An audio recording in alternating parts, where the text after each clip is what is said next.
राष्ट्रसंत सद्गुरु शिवलिंग शिवाचार्य गुरु माऊली वयाचे 104 वर्ष या जगाच्या कल्याणासाठी आपला चंदनासारखा देह झिजवला। माझे गुरु माऊली डॉक्टर शांतवीरलिंग शिवाचार्य गुरु महाराज यांचे पहिले गुरु, त्यांच्या अगोदरचे गुरु शतायुषी गुरु निरंजन शिवाचार्य गुरु महाराज वयाचे 111 वर्ष त्यांनी जीवन या समाजाच्या हितासाठी खर्च केलं, घालवलं। कोण म्हणलं 100 वर्षाच्या पुढे जाता येत नाही? जाता येतं हो। तशा प्रकारचा त्याग आणि तशा प्रकारचं वैराग्य संपन्न जीवन आपल्याला जगता आलं पाहिजे। आपलं जीवन वैराग्य संपन्न तर नाहीच, पण आपले विचार आपल्याला अंतःकरणातून खाऊ लागले, खाऊ लागले, खाऊ लागले। विचार खाऊ लागले कशाला? तुम्हाला नाही, तुमच्या आयुष्याला। एक एक दिवस आपला अंतःकरणातून कमी होऊ लागला, शरीरातलं बळ कमी झालं आणि 40 वर्षामध्ये 35 वर्षामध्ये 50 वर्षामध्ये 55 वर्षामध्ये आपला द एंड झाला। याला कारणीभूत आपलं स्वतःच कर्तृत्व आहे। तुम्ही जीवनामध्ये त्याग निर्माण करा, वैराग्य संपन्न जीवन जगा, सात्विक आहार खा, गुरु लिंग जंगमाची सेवा करा, धर्माच्या कार्यामध्ये राहा। 100 वर्ष आयुष्य तुम्ही परिपूर्ण जगल्याशिवाय राहणार नाही। ऋषी मार्कंडेयानं बालहट्ट धरला कोणाजवळ? देवादिदेव महादेवाजवळ, आणि 14 वर्षाचं आयुष्य 14 कल्पामध्ये प्राप्त करून घेतलं। आता 14 कल्प म्हणजे किती हे सुद्धा माहित असणं गरजेचं आहे। 14 कल्प म्हणजे किती? दयानंद महाराज, नावात दया आहे, नावात आनंद आहे, जेव्हापासून भेट झाली सोडून जाऊच वाटेना, आता इथंच राहणार आहे बरं का। सुधीर महाराज मला म्हणले तुम्हाला जाऊ देणार नाही म्हणले। वा छान आहे की नाही? 14 कल्प म्हणजे किती वेदांत महाराज? आम्हाला माहित असतं तर आम्ही कशाला बसलो असतो, आम्हीच कथा नाही का सांगितलं असतं, हे की नाही? त्रतायुग त्रेतायुग द्वापार युग आणि कलियुग मिळून 1 कल्प होतो। काय म्हणतोय? 4 युगाचा मिळून 1 कल्प होतो। असे 14 कल्प आयुष्य मार्कंडेयाला मिळालं, 1 नाही 2 नाही 14 कल्प। आणि मार्कंडेयाला भगवान शिवाने वरदान दिलं, माझ्या कृपा आशीर्वादाने या मार्कंडेयाची कीर्ती तिन्ही लोकांमध्ये गाजेल आणि दुर्गा सप्तशती नावाचा महान देवीचा ग्रंथ या मार्कंडेयाच्या हातून लिहिला जाईल। म्हणून दुर्गा सप्तशती या ग्रंथामध्ये मार्कंडेय उवाच नावाने ओवी सुरू होती। देवादिदेव महादेव असा भोळा देव आहे ज्याला फक्त एकदा गोड बोलायचं आहे। आता आमच्या स्वामी महाराजांना त्यांच्या भावाकडून मित्राकडून 1 लाख रुपये उसने घ्यायचे। काय करावं लागतं? गोड बोलावं लागतं हो, गोड बोलावं लागतं। दादा सोयाबीनचं खळ झालं की नाही? सोयाबीन घातल्या 1 लाखाला वरी 1000 रुपये लावून परत देतो, द्या एकदा। घेताना मात्र गोड बोलावं लागतं, देताना मात्र द्या महाराज, आता झाले की वर्ष देतो ना, कुठं पळून चाललंय का? आहे की नाही? ज्यावेळेस आपल्याला देवाकडून काहीतरी घ्यायचं आहे त्यावेळेस देवाला गोड बोलणं गरजेचं आहे। देवाला गोड अंतकरणाची भक्ती हवी आहे। सुदेहुनी गोड नाम हे शिवाचे, घेई घेई वाचे माये माझे। सुदेहुनी गोड असणारं भगवान शिवाचं नाम गोड अंतकरणाने घ्या। सुदेहुन म्हणजे काय? चष्मेवाली माय। सुदेहुन म्हणजे काय? सुदेहुन या शब्दाचा अर्थ साखर। साखरेपेक्षा सुद्धा गोड माझ्या महादेवाचं नाम आहे हो। ते नाम एकदा गोड अंतकरणाने घेतलं की नाही, महादेव तुमची भक्ती गोड करून घेतो, मार्कंडेयासारखं परिपूर्ण आयुष्य देऊन टाकतो। मुलगा असावा तर ऋषी मार्कंडेयासारखा। आज ऐकणार आहोत आपण मुलगी कशी असावी, काल ऐकला आपण मुलगा कसा असावा? ऋषी मार्कंडेयासारखा असावा, व्यसनी नसावा। आज आपण मुलगी कशा संस्काराने वाढली पाहिजे, मुलगी कशी असावी हे श्रवण करणार आहोत। आणि त्याच मुलीच्या कथेमध्ये प्रवेश करता करता करता सती जन्माचा पाळणा संपन्न करून आदि माया शक्तीचं स्वरूप जगत जननी जगदंबा मातेचा अवतार सती या नावानं कोणाच्या घरी होणार आहे आणि तो पाळणा संपन्न कसा होणार आहे हे आपल्याला आज श्रवण करायचंय। तत्पूर्वी मी श्रोत्यांना प्रश्न विचारेन, देव कुठं आहे? कुठं आहे देव? बोला बोला माय, ओय माय, ओय ओय माय, हा तुलाच म्हणाली। वा वा वा, देव कुठं आहे? देव हा बोला, चष्मेवाली माय कुठं आहे? असं असं काय करायला? काय तर नाव असेल ना त्याला? हा बर, दाखवता येतो का मला? आता बघायचं आहे। आम्ही का हनुमान आहेत का मनाव फाडून दाखवायला? एक नाही, प्रत्येकाच्या अंतःकरणामध्ये देवाचं स्वरूप आहे। तुम्हीच देव आहेत। कुठे शोधिशी तू रामेश्वर, कुठे शोधिशी तू काशी, हृदयातील देव राहिला हृदयातून उपाशी। देव तुमच्या अंतःकरणामध्ये आहे, देव दुसरी तिसरीकडे कुठं नाही। जीव शिव, शिव जीव ज्या वेळेस एकत्र होतात त्यावेळेस अंतःकरणातला देव जागा होतो। एक नाही, लक्षपूर्वक श्रवण करा। देव तुमच्यामध्ये आहे हे सिद्ध करून दाखवेल। पहा, आता आमच्या या समोर बसलेल्या आईची आरती झाल्यानंतर लाथ मागच्या आईला लागली, चुकून पाय लागला। काय करता माय? कसं पडतं जरा ऍक्शन करून दाखवा या मागच्या माईला। हा दाखवा, हा हा तसंच। वा, चटकन आपण पाया पडतो। का पाया पडतो कधी विचार केलाय का? का पाया पडतो? लिंगपती अंग सती, लिंग पती आहे, अंग सती आहे। लिंग हा ईश्वर भगवान शिव परमात्मा आहे, शरीर हे सती आहे।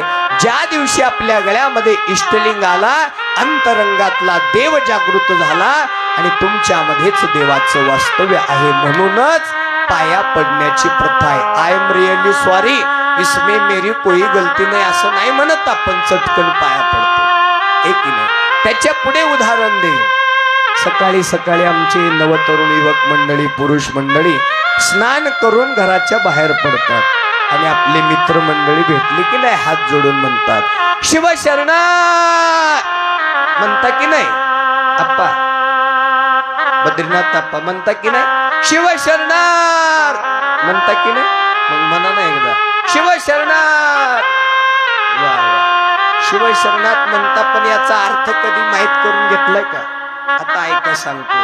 वेदांत महाराज समोर आहे, सागर महाराजांनी हात जोडला आणि म्हणाले शिवशरणार्थ वेदांत महाराज। शिव पहिले दोन शब्द माझ्यासाठी वेदांत महाराज शिव आहे, मधले तीन शब्द आहेत म्हणून मी त्यांना शरण आलेलो आहे। शेवटचा जसा दोन शब्दाचा अर्थ आहे तोच शिवशरणार्थ, याच्यापेक्षा वेगळा काही नाही। प्रत्येक जीवामध्ये शिवाचं वास्तव्य आहे म्हणून शिवशरणार्थ घालण्याची परंपरा आहे। आता फक्त प्रत्येकाच्या हृदयातला देव जागृत करण्यासाठी आपल्याला प्रयत्न करायचा।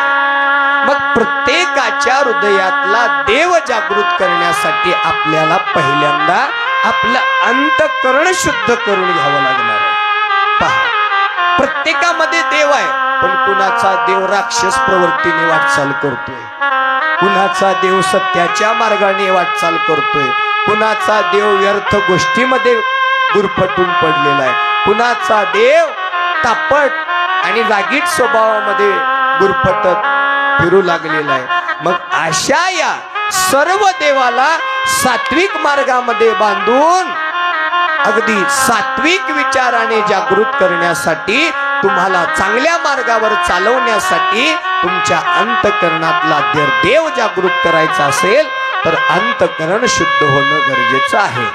बाह्य रंग शुद्धीसाठी अनेक साबण, दयानंद महाराजांच्या अंघोळीचं साबण कोणतं?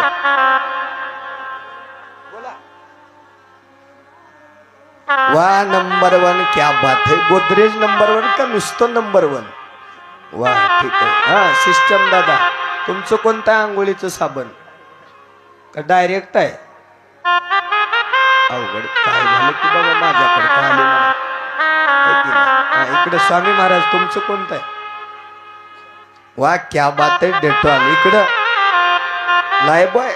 प्रत्येकाची चॉईस वेगळी आहे बघा. काय काय असेल ठीक आहे. बाह्य रंग शुद्धीसाठी अनेक साबण आहे. कुणाचं लायबॉय आहे, कुणाचं नंबर 1, कुणाचं गोदरेज आहे, कुणाचं लक्स आहे, कुणाचं डेटॉल आहे. दिवाळीला एक येतं बघा, काय नाव त्याचं? हा मोती आहे. या सगळ्या साबणांना आपण बाह्य रंग शुद्ध करू शकतो, पण अंतरंगाच्या शुद्धतेसाठी एकच साबण आहे, माझ्या भगवान शिवाचं शिवनाम. हे शिवनाम रूपी साबण तुम्ही घ्या, अंतकरणाला लावा आणि स्वच्छ धुवून घ्या. आणि अंतकरण एकदा स्वच्छ करा, पहा हृदयामध्ये देव जागृत झाल्याशिवाय राहणार नाही. माझे हृदय भुवन करा आपुले सिंहासन. देवाला जर हृदयामध्ये सिंहासन निर्माण करण्यासाठी प्रवृत्त करायचं आहे, तर हृदय आणि अंतकरण सुंदर आणि स्वच्छ करून घेणं गरजेचं आहे. त्याच्यासाठी शिवनाम रूपी साबण अंतकरणाला लावणं गरजेचं आहे. पण या माणसाला किती सांगावं, एवढं सांगून देखील हा माणूस भक्त व्हायला तयार नाही, सेवक व्हायला तयार नाही, दास व्हायला तयार नाही, देव व्हायला तयार नाही. जर तुम्हाला देव व्हायचं असेल तर सुरुवात भक्तापासून झाली पाहिजे. आपल्या वीरशैव लिंगायत धर्मामध्ये या ठिकाणी परमरहस्यामध्ये 5 आचार, षटस्थल आणि अष्टावरण सांगितलेले आहेत. 5 आचार आहेत: शिवाचार, गणाचार, वृत्त्याचार, सदाचार आणि त्यानंतर गणाचार सांगितला. षटस्थल भक्त, माहेश्वर, प्रसादी, प्राणलिंगी, शरण आणि ऐक्य. अष्टावरण गुरु, लिंग, जंगम, विभूती, रुद्राक्ष, मंत्र, पादोदक, तीर्थ, प्रसाद. हे 8 आवरण सांगितले, षटस्थल सांगितले, 5 आचार सांगितले. याचा कुठेतरी जीवनामध्ये उपयोग करा आणि जीवनाचा उद्धार करून घ्या म्हणाले. परमरहस्य म्हणजे आरसा आहे. आरसा काय म्हणतोय? परमरहस्य म्हणजे आरसा आहे, ज्या आरशामध्ये पाहिल्यानंतर तुम्ही सुंदर अशा सत्य मार्गाने नटणार आहेत. या आरशामध्ये बघायचं सोडून नकली आरशामध्ये बघू लागले. बरेच जण कथेला येताना आरशाच्या समोर उभे होते, मी सुद्धा होतो. आरशामध्ये पाहिलं, कंगवा हातात घेतला, कधी इकडं विंचरलं, कधी तिकडं विंचरलं. सगळं व्यवस्थित दिसतंय का? टापटीप दिसतोय का? क्रीम लावली, पावडर लावली, विभूती ओढली, कुंकाचा तिलक धारण केला, टापटीप दिसते का? सगळं काही पाहिलं आणि कथेला आलं. मला सांगा, तो मेकअप कथेऊन जाईपर्यंत राहतो का? राहत नाही. तो मेकअप नकली आहे म्हणून काही क्षणामध्ये उतरतो, पण माझ्या भगवान शिवाचा परमरहस्य रूपी 5 आचार, षटस्थल, अष्टावरण रूपी मेकअप हा एकदा जर तुम्ही तुमच्या शरीरावर चढवला, शेवटच्या क्षणापर्यंत तो मेकअप उतरणार नाही. एवढी ताकद त्या मेकअप मध्ये आहे, म्हणून तो मेकअप करा. त्या आरशामध्ये पाहून नटा, रिकाम्या आरशात पाहून नटा नटू नका, हे की नाही? नटा नामी शंकराच्या, आपदा चुकवा भवाच्या. शंकराच्या नामामध्ये नटा, परमरहस्य रूपी आरशामध्ये पहा आणि भक्त होण्यासाठी प्रयत्नशील राहा. आता आपल्याला 5 आचार, षटस्थल, अष्टावरणापर्यंत जाता येत नाही. फक्त आपल्याला याच्यातलं एकच लक्षात ठेवायचं आहे, भक्तस्थल. या दैनंदिन जीवनामध्ये आपण जन्माला आलो, आपल्याला फक्त भक्त होऊन शेवट करायचं आहे. मग आता भक्ताचं लक्षण काय आहे हे सुद्धा लक्षात येणं गरजेचं आहे. भक्ताचे 3 प्रकार पडतात: भक्त, विभक्त, अभक्त. भक्त कोणाला म्हणावं, विभक्त कोणाला म्हणावं, अभक्त कोणाला म्हणावं, आपण श्रवण करूया. भक्ताचं लक्षण सांगत असताना संत म्हणाले, देव माझा, देव माझा, देव माझा, मी देवाचा, मी देवाचा, मी देवाचा, देव माझा, देव माझा देव माझा मी देवाचा मी देवाचा मी देवाचा देव माझा देव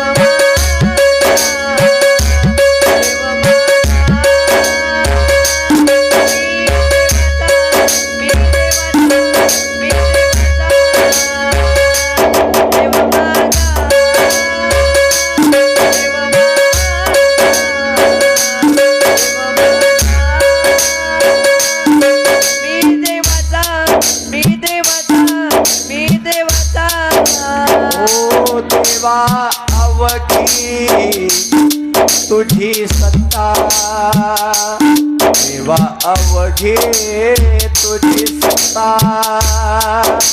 देवा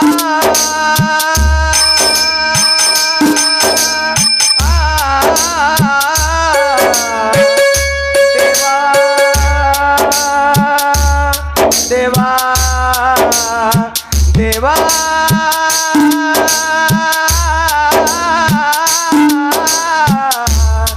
देवा देवा देवा देवा देवा देवा देवा देवा सागम पदा पदम पगरे गरे सरे गम गम पम पद पद नि धनि सागरे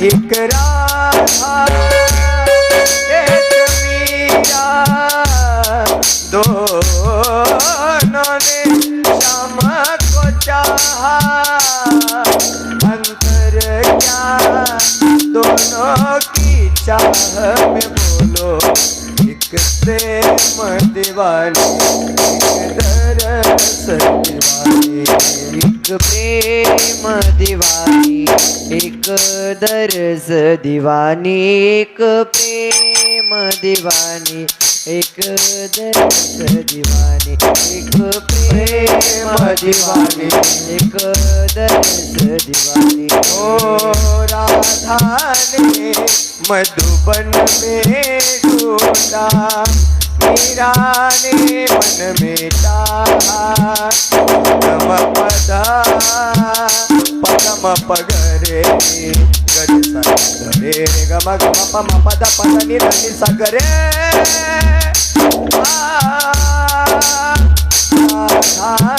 राधाने राधाने राधाने मधुबन में ढूंढा मीरा ने मन में चाहा राधा दिन श्रृंगार करे और मीरा बन गई जोगन एक मुरली एक पगली एक पायल एक घायल अंतर क्या दोनों की तृप्ति में बोलो एक प्रेम दीवानी प्रेम दीवानी एक प्रेम दीवानी देवा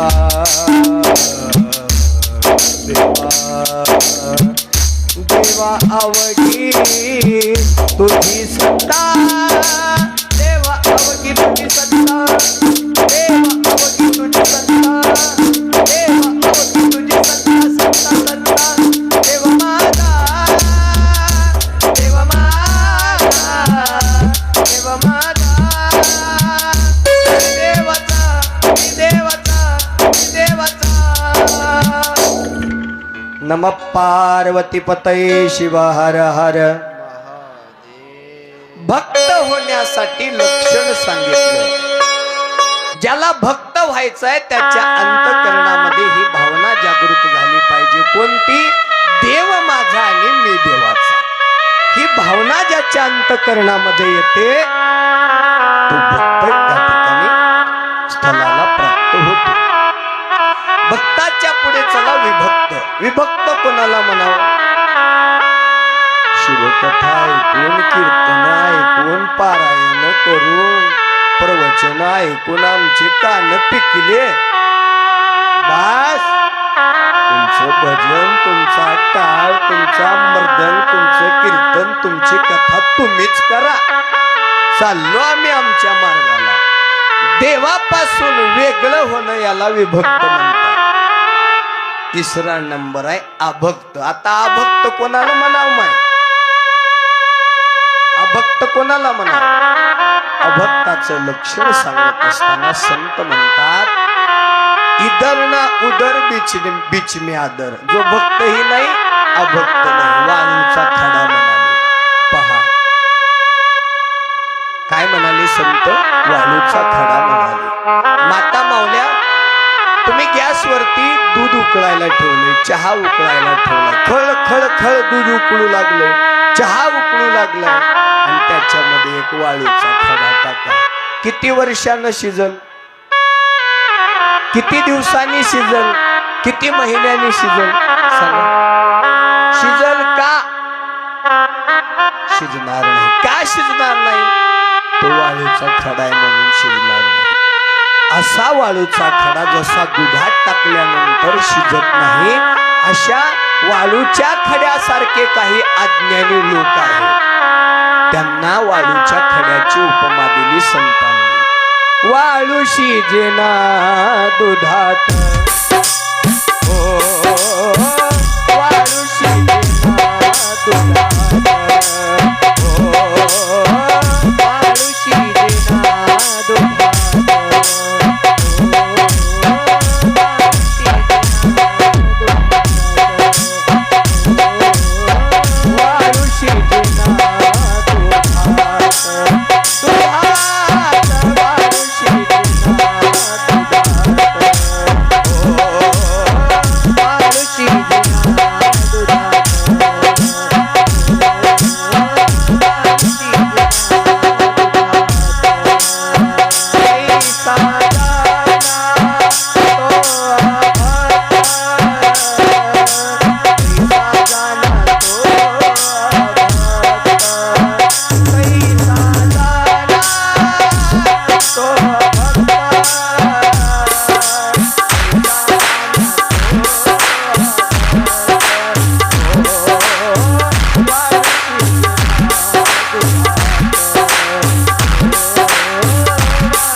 शिजिना दुधात पैसा जाना. तो अभक्त कोणाला म्हणाले?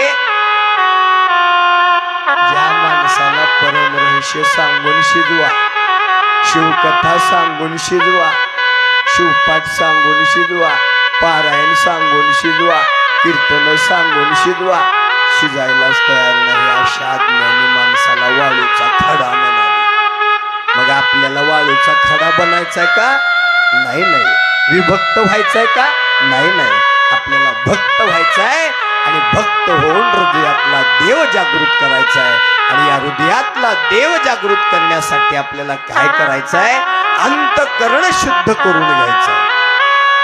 पहा, दगड माहितीये? दगड दगड माहिती? कोणाच्या डोक्यात नाही घालायचा, माहितीये ना? दगडाला विभूती लावली तर त्याचा महादेव होतो. त्याच दगडाला बुका लावला तर त्याचा विठ्ठल होतो. त्याच दगडाला पिवळा भंडारा लावला तर त्याचा खंडोबा होतो.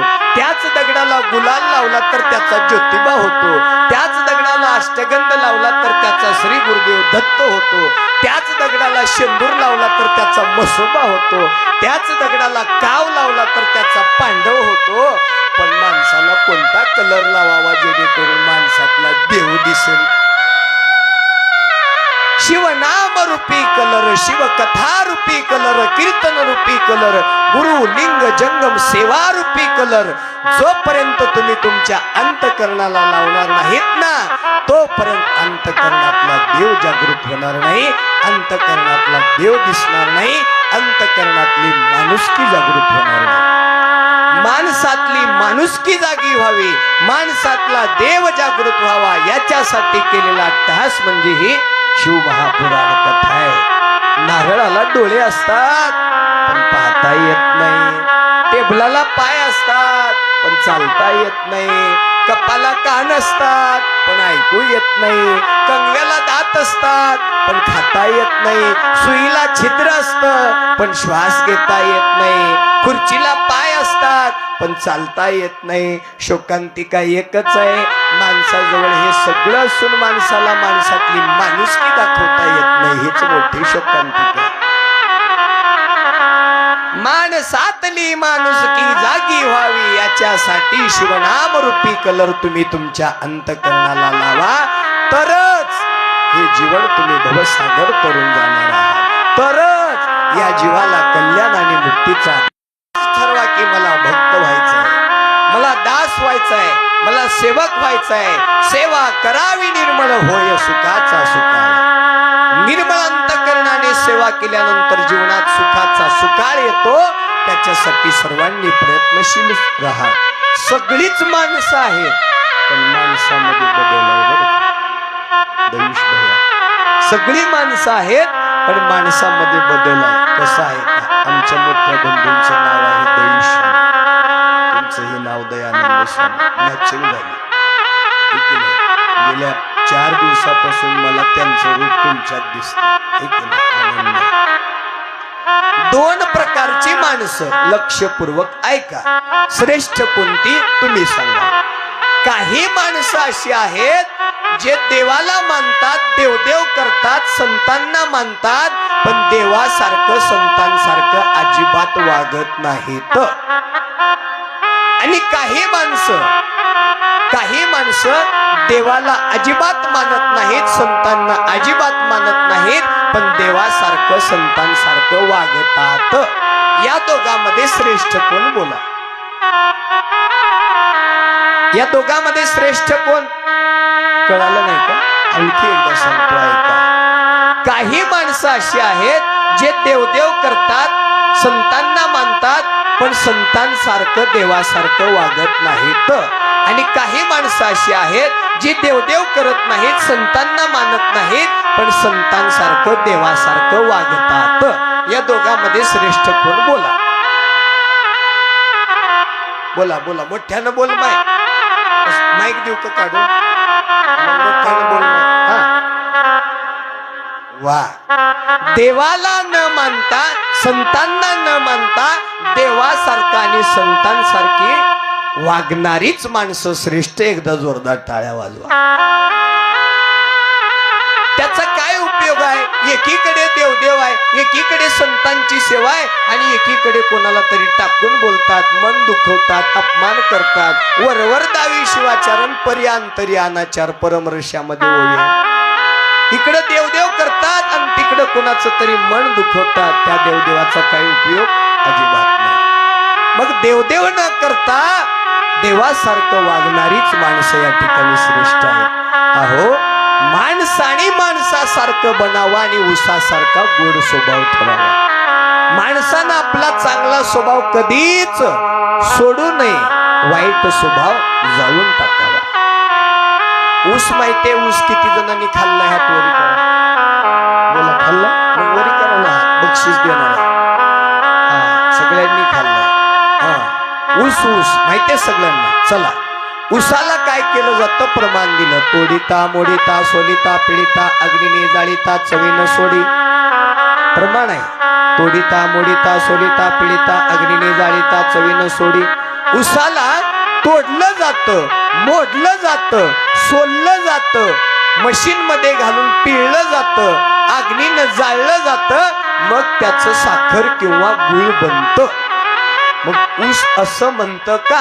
मला तोडलं, मला मोडलं, मला सोललं, मला मशीन मध्ये घालून पिळलं, मला अग्नीनं जाळलं, म्हणून मी आता तिखट होणार आहे, म्हणून मी आता खारट होणार आहे, म्हणून मी आता आंबट होणार आहे. स्वभाव बदलला का?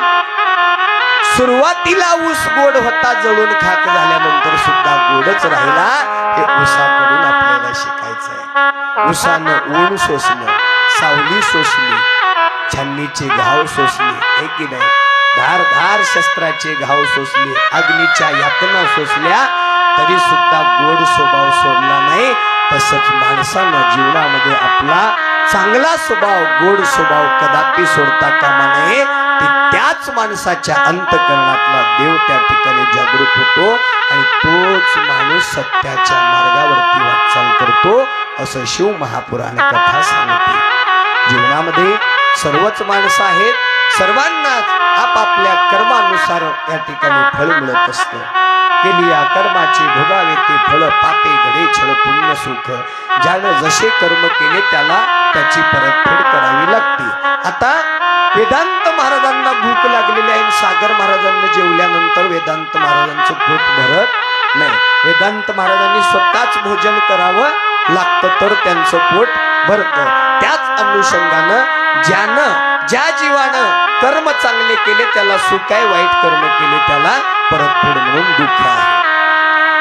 कर्माचं त्या ठिकाणी खूप अवघड आहे. एखाद्या वेळेस देव माफ करू शकतो, पण आपण केलेले वाईट कर्म आपल्याला कधीच सोडत नाहीत. पहा, ज्यानं कर्म केले त्याला त्याची परतफेड भोगावी लागते. कशी ऐका. जीवा शिवा नावाचे दोन मित्र आहेत. कोण? जीवा शिवा नावाचे दोन मित्र आहेत. दोघांमध्ये पक्की मैत्री आहे. शिवाच्या शेतामध्ये, शिवा नावाच्या मित्राच्या शेतामध्ये आंब्याची बाग आहे. जीवाकडे काहीच नाहीये. जीवाकडे काहीच नाहीये. दोघांमध्ये मैत्री आहे. आंब्याचे सीजन सुरू झालं. जीवाला आंबे खाण्याची इच्छा झाली. मग आता जीवाने हा विचार करायला हवा होता की आपण आपल्या मित्राला मागावे, म्हणजे मित्र आपल्याला काही आंब्याचा भाग आपल्याला सुद्धा आपल्या परिवाराला खायला देईल. पण हा विचार केला नाही. त्यानं उलट विचार केला. माझ्या मित्राला जर मी आंबे मागितले तर देऊन देऊन किती देईल? एखादा डझन. त्यानं थोडा मनामध्ये दुराचारी विचार केला. आपण उद्याला पहाटे जायचं म्हणाले. कुठं कुठं जायचं? शिवा नावाच्या मित्राच्या शेतात गुपचूप जायचं. तांबड फुटायच्या वेळेला, उजड पडायच्या वेळेला जायचं आणि गपचूप जाऊन त्या ठिकाणी काय करायचं? आंबे चोरून आणायचे. काही आंबे झाडावरचे तोडायचे, काही रात्रभर वाऱ्यानं आयते पडलेले असतात ते आपल्या पिशवीत घालून आणायचे. हा विचार केला आणि थैली घेऊन पहाटे पहाटे निघाला. कुठं निघाला? शेताकडे. शिवाच्या शेतामध्ये येऊन पोचला. आता ते आपला मागचा साऊंड आहे ना, तिथं आंब्याची बाग, महाराज जिथं बसले तिथं तो जीवा येऊन उभारला. आता हे आंबे पिवळे पिवळे पिवळे जरत आंबे त्या झाडावरती त्या ठिकाणी लटकत आहेत. काही आंबे खाली पडलेले आहेत. हे कोण पाहिलं?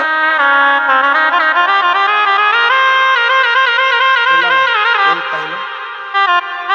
कोण पाहिलं? उत्तर चुकीचं. कोण पाहिलं? चष्मेवाल्या महिला कळाला चष्मा असल्यामुळे. वाजवा टाळ्या एकदा जोरदार. जीवानं नाही पाहिलं, जीवाच्या डोळ्यांनी पाहिलं. आता डोळ्यांनी पाहिलं म्हणून डोळ्याला तिथं जाता येतं का? कोण गेलं? टक टक टक टक टक टक टक टक पाय चालत गेले. डोळ्यांनी पाहिलं, पाय चालत गेले म्हणून पायाला आंबे तोडण्याचा विचार करता येतो का? कोण केला विचार? तुमच्याकडे हात विचार करतो का? तुमच्याकडे डोकं विचार करतो. डोकं तर सगळ्यालाच आहे. मन कोण म्हणला हात वरी करा इमानदारीनं? वा, डोळ्यानं पाहिलं, पाय चालत गेले, मनाने विचार केला. सगळे मनानच करतात. थोडं कन्फ्युजन आहे, लेट पण थेट आहे, थोडं लक्षपूर्वक. डोळ्यांनी पाहिलं, पाय चालत गेले, मनाने विचार केला म्हणून मनाला तोडता येतं का? कोण तोडलं? डोळ्यांनी पाहिलं, पाय चालत गेले, मनाने विचार केला, हाताने तोडलं. कोण खाल्लं? तोंडाने. गेलं कुठं? पोटात. हे आंबे खाताना, गोळा करताना त्याच्या मित्राने बघितलं. शेजारी ऊसाला पाणी देतात. थोड्याने. तुमच्याकडे थोड्यात म्हणतात ना? काय म्हणतात त्याला? बरं, तो उलटा केला होता. कसा केला? उलटा. म्हणजे त्याची काठी समोर केली. कशाला? आता तुम्हाला कळलं. कारण मित्र सोडून आंबे नाही लागला. राग आला, धावत धावत मित्राच्या जवळ आला. अरे जीवा, तुला लाज वाटते का चोरून आंबे न्यायला? मला मागायचा होतास, मी तुला आंबे दिले असते. चोरी करतोस? तुला लाज वाटते का? चोरी करणं पाप की पुण्य? कळते पण ओळख नाही. त्याने विचार केला, आता मला कोणी पाहतच नाही म्हणून तो गेला होता. झाला विचार, काही आंबे गोळा केले, काही आंबे पोटात गेले. एवढ्यामध्ये त्या शिवानं जीवाला त्या ठिकाणी खूप काही काही गोष्टी बोलल्या आणि बोलत बोलत बोलत बोलतच त्या काठीनं त्याच्या पाठीत 2-3 वार पाठीत वळ उठले. पाठीला यातना झाल्या. पाठ म्हणाली, याच्यात माझा काय दोष? डोळ्यांनी पाहिलं, पाय चालत गेले, मनाने विचार केला, हाताने तोडलं, तोंडाने खाल्लं, पोटात गेलं, मन तृप्त झालं. मार मी का खाल्ला? पाठीला मार का झाला? मी का मार खाल्ला? याच त्या ठिकाणी अंतकरणाला दुःख झालं आणि धड धड धड धड धड डोळ्यात पाणी आलं. हळूच विचारतो, आंबे कोण पाहिलं होतं? कोण पाहिलं होतं? डोळ्याने पाहिलं होतं म्हणून डोळ्याला रडावं लागलं. जैसे जाचे कर्म तैसे फळ देतो रे ईश्वर. जैसे जाचे कर्म तैसे फळ देतो रे ईश्वर. जैसे जाचे कर्म तैसे जय हो जैसे जाचे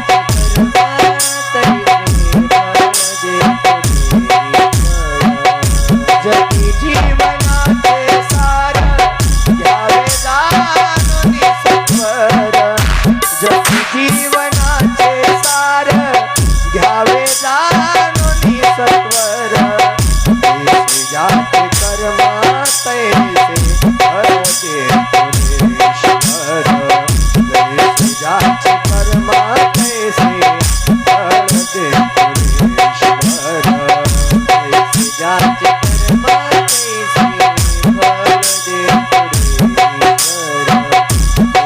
जाचे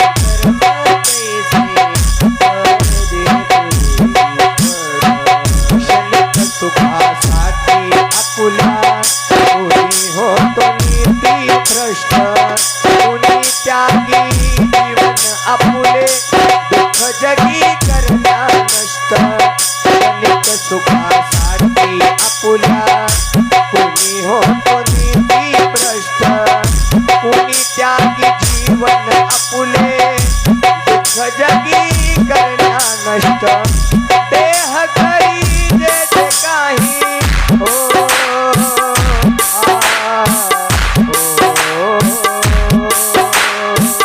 देह करी जे जे काही आत्मा भोगितो नंतर.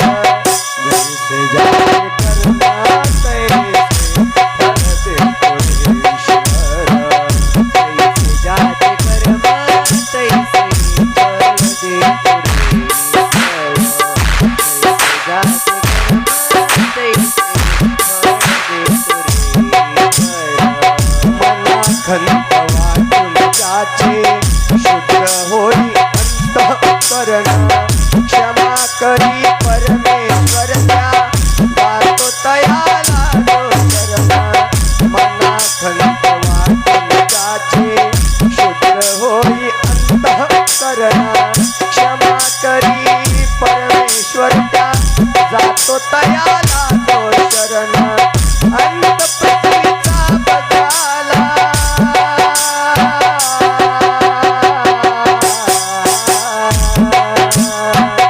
अंत पृथ्वीचा बगाला युगे चालली धरधर. जैसे जाचे कर्म तैसे फळ देतो रे ईश्वर.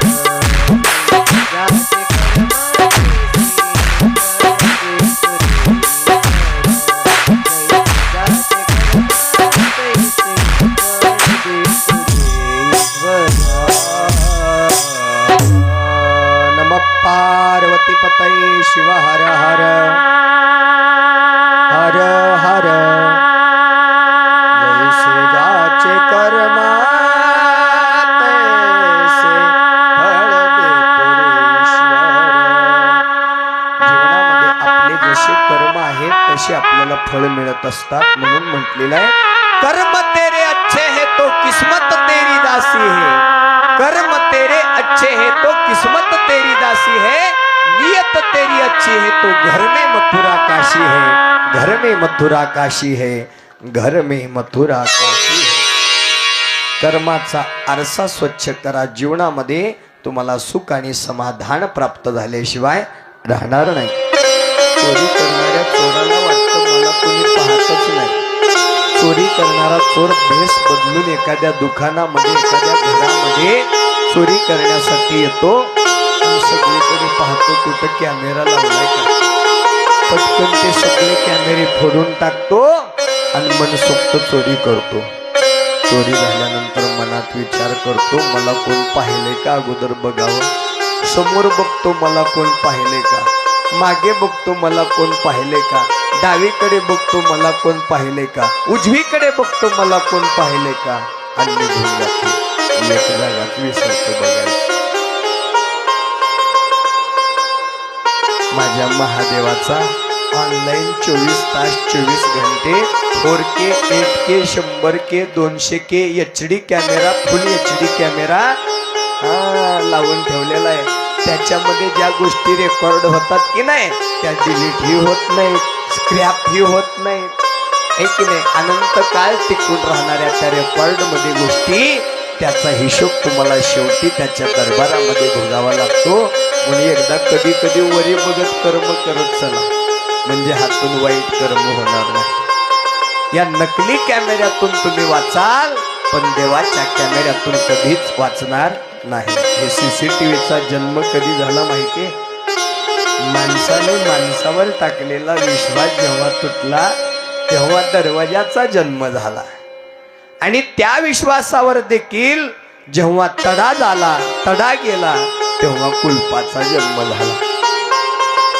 आणि जेव्हा कोणालाच कोणावर विश्वास राहिला नाही तेव्हा या CCTVचा त्या ठिकाणी जन्म झाला. आणि ज्यावेळेस CCTVचा सुद्धा त्या ठिकाणी काही चालला नाही त्यावेळेस माझ्या महादेवाचा कॅमेरा कामी आला. हे लक्षात ठेवा. आणि कर्म करताना त्या ठिकाणी योग्यपूर्वक सत्य आणि चांगले कर्म करा, तरच आपल्या या जीवाला त्या ठिकाणी सुख आणि समाधान प्राप्त होणार आहे. काल आपण मुलगा कसा असावा श्रवण केला. आज आपण मुलगी कशी असावी श्रवण करणार आहोत. मुलीचा जन्म एखाद्याच्या घरी होणं म्हणजे ते साधारण पुण्य नाही बरं का. अनंत जन्मीची पुण्याई लागते. म्हणून एखाद्याच्या घरामध्ये लक्ष्मीच्या पावलानं मुलीचा जन्म होतो. लक्षपूर्वक श्रवण करा. मुलगी असं कोणाच्याही घरी नाही जन्माला येत.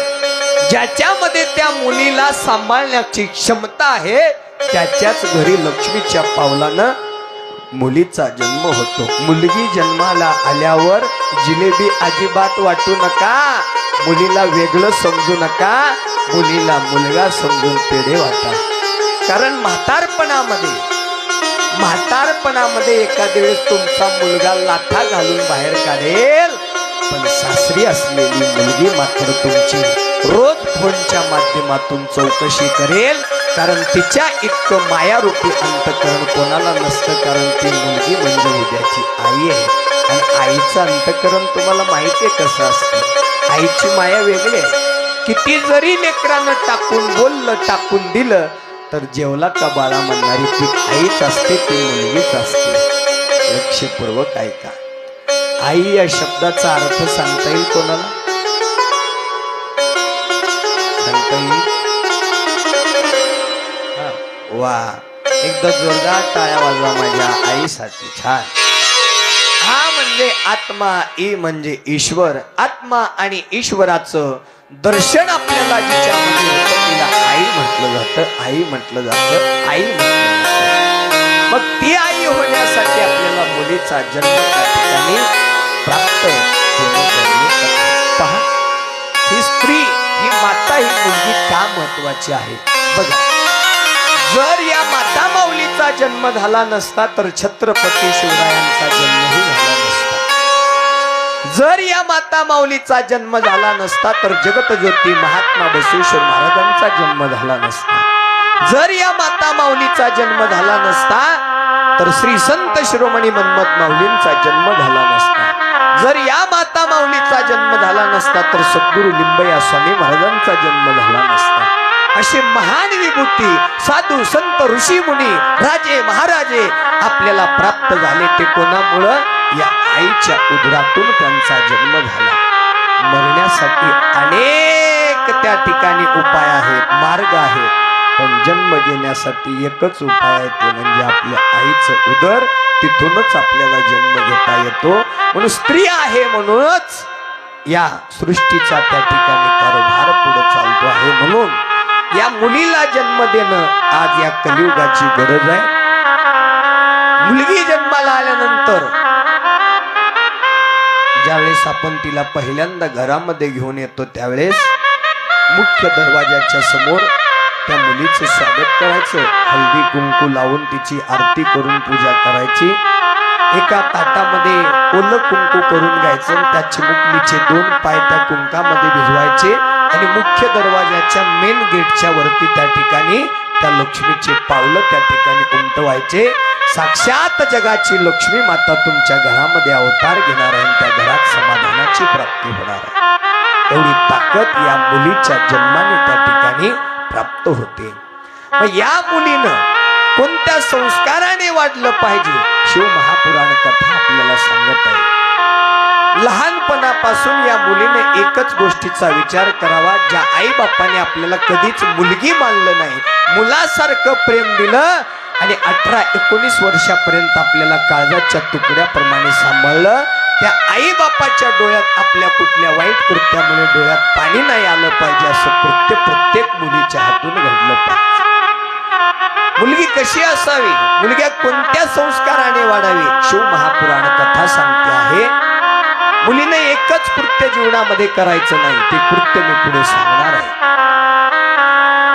ज्यावेळेस ही मुलगी लहानाची मोठी होती, तिला कळायला लागतं, त्या प्रत्येक क्षणामध्ये आईबाप रक्ताचं पाणी हाडाचं काढ करतात आणि त्या मुलीचा सांभाळ करतात. मला सांगा, बापाच्या सगळ्यात जवळचं कोण असतो? हो, मुलगा का मुलगी? बोला बोला. मुलगी असते ना.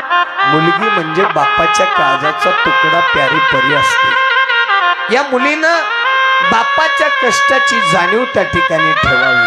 आणि मला सांगायचंय काय, 18-19 वर्षापर्यंत ज्या माय बापानं काळजाच्या तुकड्याप्रमाणे तुम्हाला सांभाळलं, त्यांचं प्रेम विसरून तुम्ही या कलियुगामध्ये खोट्या प्रेमाच्या आहारी जाऊन लव्ह मॅरेज करून पळून जाऊन लग्न करू नका.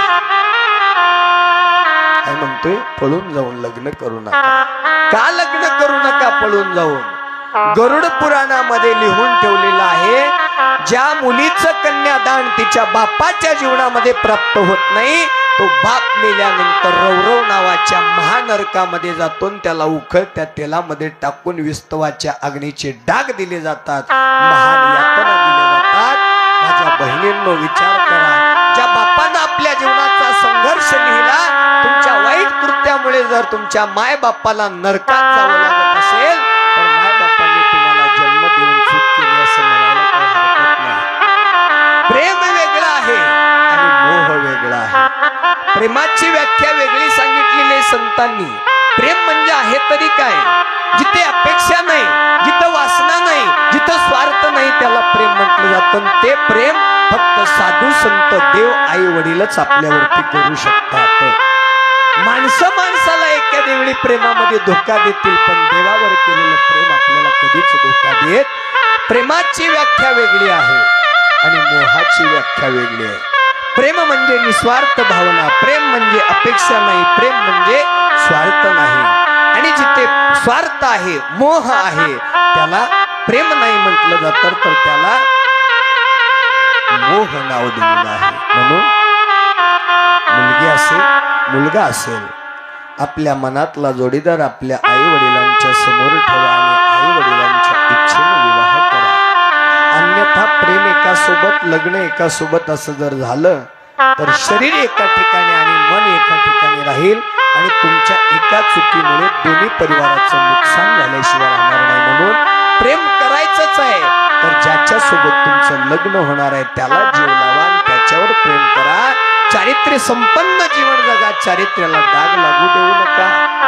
कारण जीवनामध्ये चित्राची कधीच पूजा होत नाही, चरित्राची पूजा होती. जर चित्राची पूजा असती तर देखण्या माणसाचीच आरती झाली असती. जर चित्राचीच पूजा असती तर देखण्या माणसाला त्या ठिकाणी पूजलं गेलं असतं. म्हणून शिव महापुराण कथा सांगते, चित्राची पूजा होत नाही तर माणसाच्या चरित्राची पूजा होते. म्हणून तुमचं चरित्र असं बनवा, तुम्ही चारित्र्य असं सांभाळा की तुमचं चित्र चांगलं असो किंवा नसो, तुमच्या चारित्र्यावरून लोक तुम्हाला आठवणीत ठेवतील आणि तुमची पूजा करतील. आणि हे चारित्र्य संपन्न जीवन जगण्याची कला आपल्याला ही शिव महापुराण कथा शिकवते. म्हणून या कथेचं श्रवण अंतकरणापर्यंत घेऊन चला. प्रेम म्हणजे नेमकं आहे तरी काय? मुलानं मुलीवर केलेलं नाही, मुलीनं मुलावर केलेलं नाही. आय लव्ह यू, एका ताटात जीव, पळून जाऊन लग्न करून आई वडिलांचे संस्कार मातीत घालून, याला कुठं प्रेम म्हटलं का? लव या शब्दाचा अर्थ थोडासा जाणून घ्या, जाणीवपूर्वक जाणीव करून देतो. यल सावध झालो का? हे बरं वाटतं जरा ऐकायला. यल, लव मधलं यल घ्या. यल म्हणजे लॉस ऑफ मनी. पिल्लूच्या पायात किती मनी खर्च झाला याचं भान राहत नाही. ओ out of mind. Chit chatting मध्ये कधी पहाटेचे 5 आणि 6 वाजले कळतच नाही. ते माणसात कधीच राहत नाही. माणसात बसलं की मोबाईल मध्ये असतं. शास्त्र सांगतं 4 माणसात बसल्यावर मोबाईल खिशात असावा. माणसं खिशात घेतल्यासारखं वागू नये. ओ म्हणजे आउट ऑफ माइंड. पुढे घ्यावी. Waste of time. पिल्लूच्या प्रेमाच्या नादात लग्नाचं वय पुढे निघून गेलं. 32 वर्षाचा तगडा पैलवान झाला आणि सागर महाराजांकडे बायोडेटा दिला. बघा मुलगी आता कुठं बघतो, लाव सिंदूरन बस मसुबाच्या समोर. Waste of time. लग्नाचं वय निघून गेलं. त्याच्या पुढे राहिलेला आहे एंड ऑफ लाईफ. 35-40 वर्ष कधी झाले आणि आपला शेवट कधी झाला हे लक्षात येत नाही. याला लव म्हटलं जातं. हे प्रेम तुम्हाला धोक्यात टाकणार आहे. अहो संतांनी देवाला त्या ठिकाणी प्रेम केलं. निष्काम होवनी शिवनाम उच्चारी, धरोणी अंतरी दृढ प्रेम. संतांनी अंतकरणामध्ये दृढ प्रेम धरलं भगवंताच्या नामाविषयी. बघा माणसावर केलेलं प्रेम एक दिवस धोका देणार आहे. शिव महापुराण की कथा कहती है, प्यार लड़की से और लड़के से क्या करते हो, एक दिन दिल टूट जाता है. प्यार लड़की से और लड़के से क्या करते हो, एक दिन दिल टूट जाता है. प्यार करना है तो वतन से करो, प्यार करना है तो माँ बाप के संस्कार से करो, प्यार करना है तो भगवत नाम से करो. मरकर भी नाम अमर हो जाएगा, मरकर भी नाम अमर हो जाएगा, मरकर भी नाम अमर हो जाएगा, मरकर भी नाम अमर हो जाएगा.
भारत माँ के वीर नहीं हम।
लिए दिल किसी को देना है ना, तो देश सेवा में समर्पित कीजिएगा, मरकर भी आपका नाम अमर रहेगा.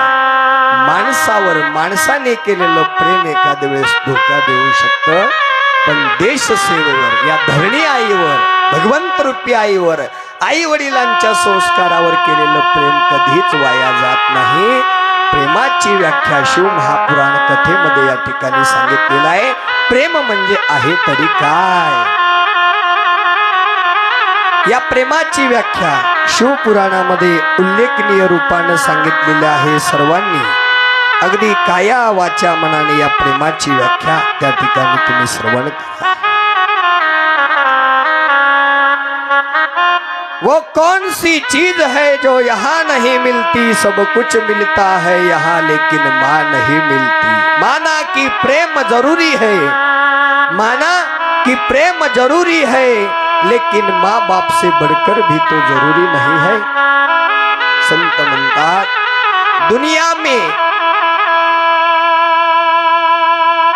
दुनिया की हर मोहब्बत मैंने स्वार्थ से भरी पाई है.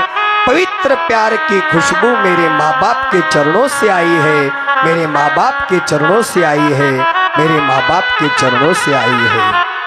संत म्हणतात या जगाच्या पाठीवर तुम्हाला स्वार्थापोटी प्रेम दिलं जाईल, घेतलं जाईल आणि एक दिवस तुमचा विश्वासघात होईल. खरं प्रेम काय आहे, एक दोन शब्दामध्ये सांगतोय, श्रवण करा.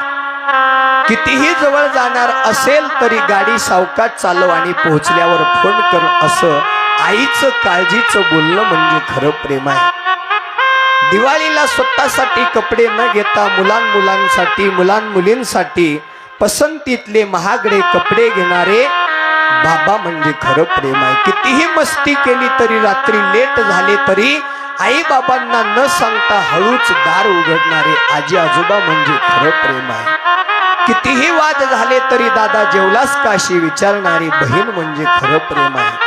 पगार कितीही कमी असेल तरी दिवाळी भाऊबीजीला बहिणीच्या पसंतीचे घड्याळ घेणारा भाऊ म्हणजे खरं प्रेम आहे.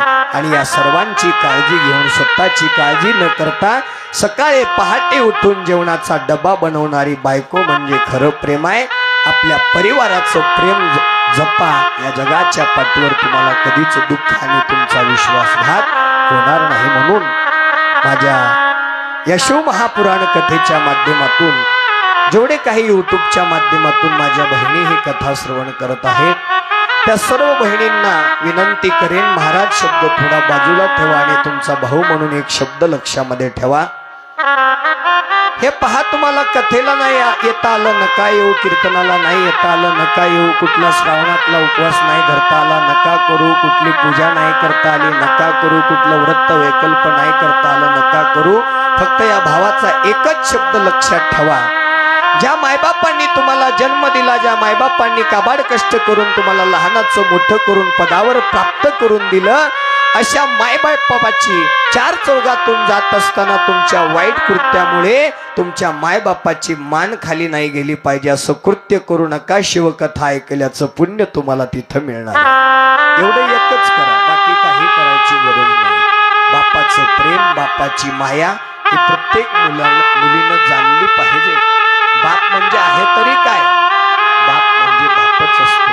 बाप म्हणजे घराचा पाया आहे, आई म्हणजे घराचा कळसा आहे. पण महाराज, कळसापेक्षा जास्त महत्व कशाला असतं? पायाला. पाया जर कच्चा असेल तर भिंत नीट राहत नाही. या दिवशी घरातला बाप निघून जातो, जिम्मेदारीचं ओझं पोरावर पडतं. त्या क्षणाला त्या बापाची किंमत आपल्याला कळायला लागते. बाप तो बापच असतो. बाप म्हणजे आहे तरी काय, प्रत्येक मुलीचं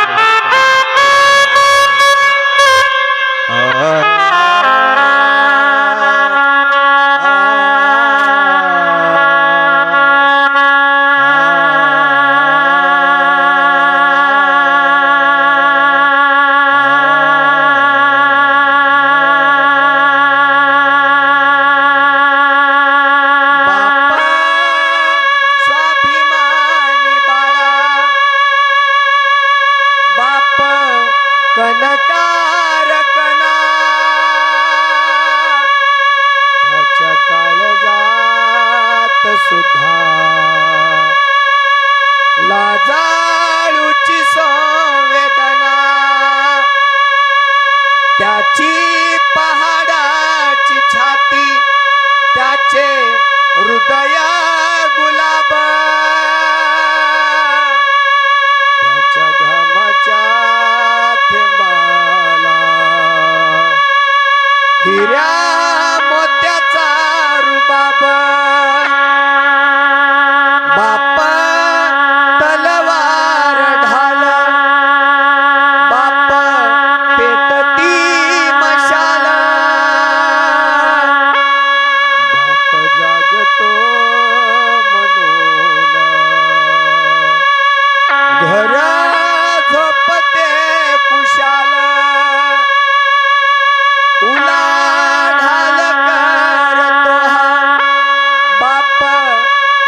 तुम्ही सन्मान करा.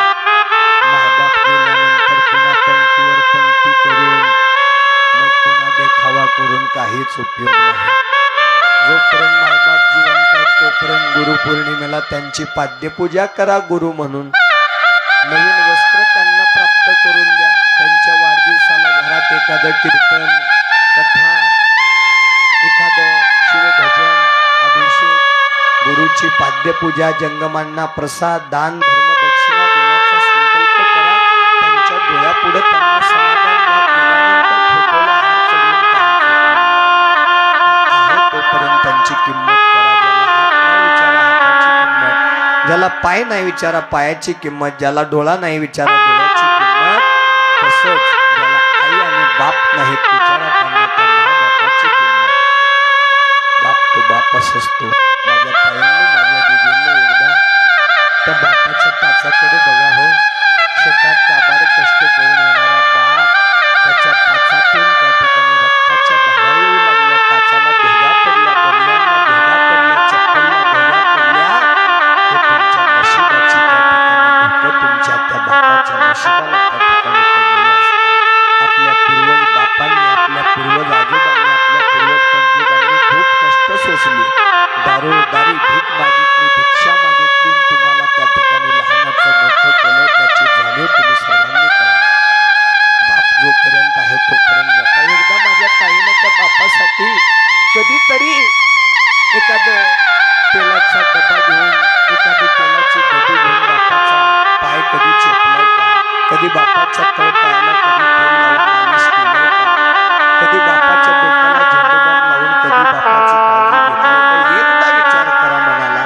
ज्या बापानं लहानपणी तुम्ही आजारी असताना रात्र रात्र मिठाच्या पट्ट्या ठेवून लागला, हॉस्पिटलला नेण्याच्या ऐपत नसताना घरातलं धान्य विकलं, स्वतःचं सगळं अलंकार विकलं, तुम्हाला हॉस्पिटलमध्ये भरती केलं, चांगल्या शाळेला, चांगल्या कॉलेजला भरती केलं. त्या बापाच्या कष्टाची जाणीव तुम्ही ठेवा.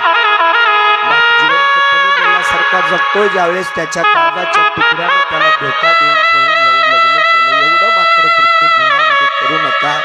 आई बापांच्या इच्छेनं त्या ठिकाणी लग्न करा. कारण त्यांनी 4 पावसाळे जास्त बघितलेले असतात, त्यांना अनुभव असतो. पण बापाला त्रास होईल असं कुणाच मुलीनं आणि कुणाच मुलानं नाही वागलं पाहिजे.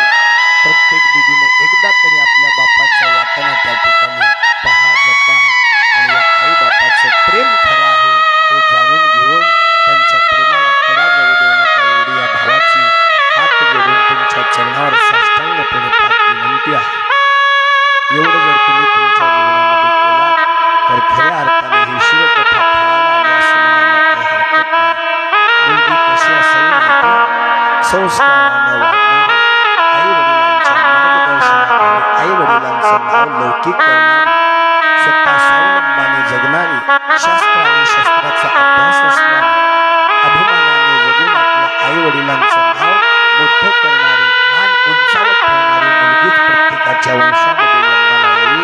अन्यथा जन्माला येऊन दुराचारी कृत्य वाममार्ग स्वीकारून आपल्या कुळाचा, आई वडिलाचा विनाश करणारी मुलगी जन्माला नाही आली तरी चालेल. म्हणून योग्य वेळी आपल्या मुलामुलींना संस्कार द्या. हे श्री महापुराण कथा सांगते. ज्या पद्धतीने महाराजांनी सांगितलं त्या पद्धतीने आपण जीवन जगावं अशी अपेक्षा व्यक्त करतो आणि सतीखंडामध्ये प्रवेश करतो. देवलोकातला प्रसंग आहे. ब्रह्मदेव, विष्णुदेव आणि भगवान शिवाच्या जीवनातील प्रसंग आपण श्रवण करत आहोत. सप्त ऋषी ब्रह्मदेव, विष्णुदेव यांची विष्णू लोकामध्ये चर्चा सुरू आहे की आपल्या या देवलोकामध्ये सर्वांचा विवाह झालेला आहे. फक्त देवादिदेव महादेव एक त्यागी वैरागी होऊन स्मशानामध्ये वास्तव्य करत आहे. एकटा जीव सदाशिव राहतो. आपण त्या महादेवांच्या जीवनामध्ये एखाद्या पत्नीला त्या ठिकाणी आणून महादेवांना विवाह बंधनामध्ये बांधलं पाहिजे. हा विचार सर्व देवी देवता ऋषी मुनींनी केला. आता महादेवाला विवाहाच्या बंधनामध्ये बांधणं सोपं काम नाही. कारण महादेव त्यागी वैरागी स्मशानामध्ये राहणारे देव, एकटा जीव सदाशिव राहणारे देव, त्यांना लग्नाबद्दल काही देणं घेणं नाही.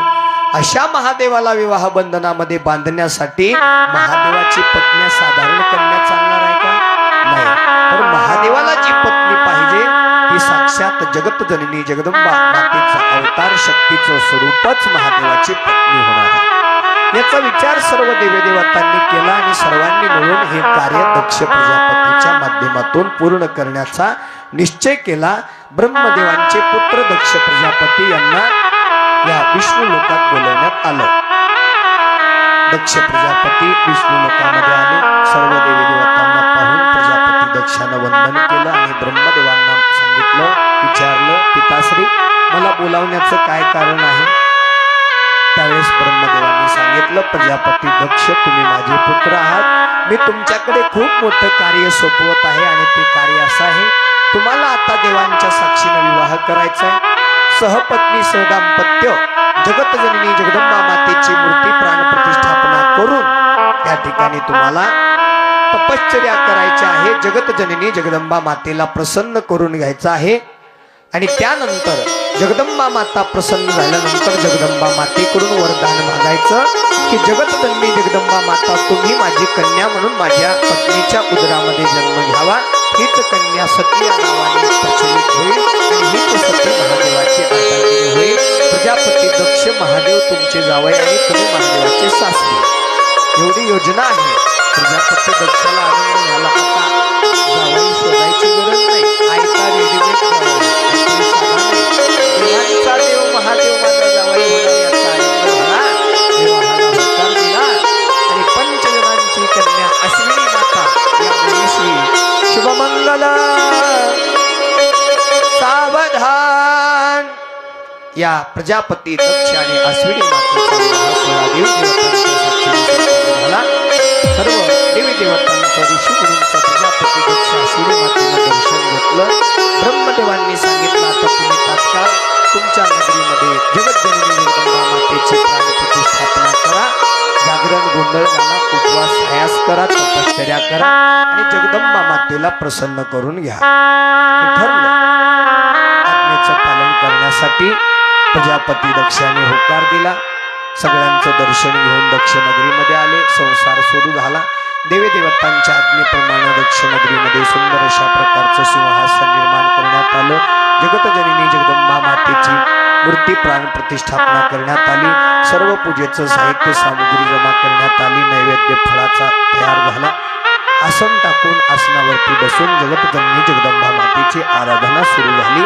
एकीकडे पंचाक्षरी मंत्र एकीकडे जगत जननी जगदंबा मातेला प्रसन्न करून घेण्यासाठी जप सुरू आहे ओम नमः शिवाय ओम नमः शिवाय ओम सर्वमंगल मांगल्ये शिवे सर्वार्थ साधिके शरण्ये त्र्यंबके गौरी नारायणी नमस्तुते ओम नमः शिवाय ओम नमः शिवाय ओम नमः शिवाय सर्वमंगल मांगल्ये शिवे सर्वार्थ साधिके शरण्ये त्र्यंबके गौरी नारायणी नमस्तुते या मंत्राचा जप करत करत कडक उपवास केला जल पिऊन बिल्व फळ खाऊन अनेक वर्ष उपवास करत करत करत जगदंबा मातेची आराधना सुरू आहे आणि एके दिवशी या जगदंबा मातेला प्रसन्न करण्यासाठी हजारो वर्षाची तपश्चर्या तर केलीच पण सोबत जगत जननी जगदंबा मातेच्या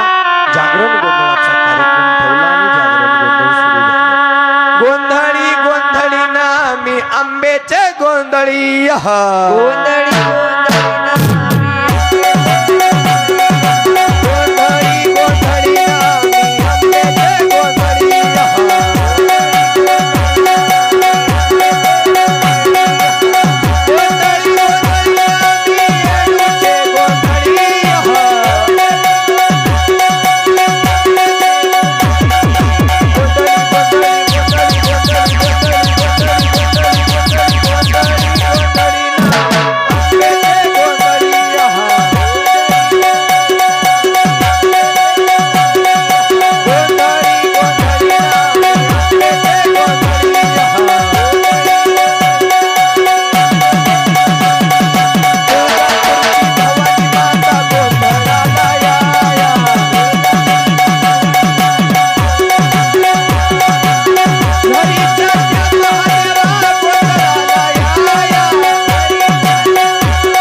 शांत व्हा माय शांत व्हा। भगवान शिव की कथा में आपका स्वागत है। जगदम्बा माता की हर हर। जगदम्बा माता आल्या बर का, झरीला तर आल्या, आता प्रजापती दक्षाला भेट द्यायला सुद्धा येतील। आता यांना सोडून कोणाच्या अंगात तरी येत नाही की? आलं तर ते तुमच्या तुम्ही शांत करा, महाराजांना काही तेवढं जमत नाही बर का। शांत व्हा माय नमः पार्वतीपतये शिव हर हर महादेव। प्रजापती दक्षानं जगदंबा मातेचा जागरण गोंधळ केला, हाक मारली आणि ही हाक पाहून त्रिनयनी जगतजननी जगदंबा माता अंबा भवानी माता पारंबा जगतजननी जगदंबा मातेचा अवतार दक्षाच्या नगरीमध्ये दक्षाच्या समोर झाला। बोलो जगदंबा माता की। प्रजापती दक्ष पत्नी अश्विनी माता डोळे मिटून बसलेली आहेत।